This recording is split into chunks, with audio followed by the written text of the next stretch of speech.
The UK prison system is one of the most important social, political, and economic crises facing the United Kingdom today.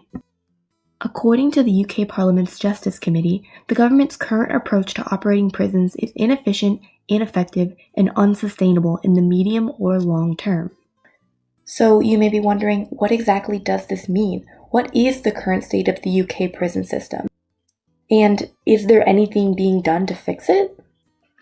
The current prison population in the UK includes 92,500 prisoners within 3 separate prison systems for England and Wales, Scotland, and Northern Ireland.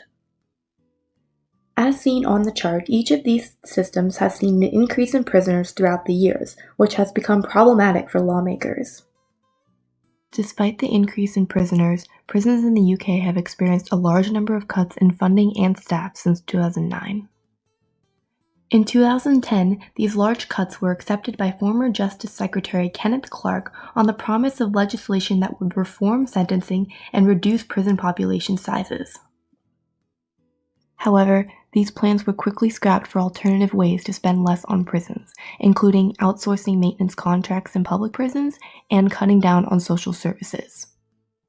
The resulting UK prison system suffers from an onslaught of harmful impacts.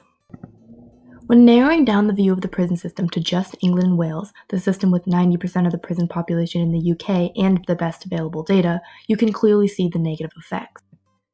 From 2009 to 2018, 20 prisons were closed or merged, while only 5 new prisons were created. This resulted in 58% of prisons being overcrowded in 2018.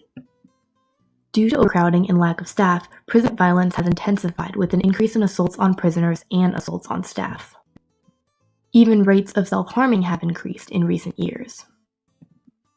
Notably, one of the worst effects has been the sacrifice of rehabilitative services, including education, mental health treatment, substance misuse treatment, and offending behavior programs. In recent years, prisoners' access to learning and rehabilitative measures is no longer a priority. This chart shows the decrease in the number of prisoners achieving educational qualifications.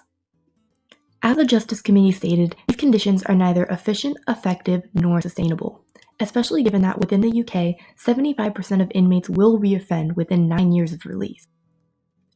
As of April 2019, the Justice Committee has recognized the prison system's failure to provide rehabilitative services and the detriment that has caused to the prison system and society as a whole.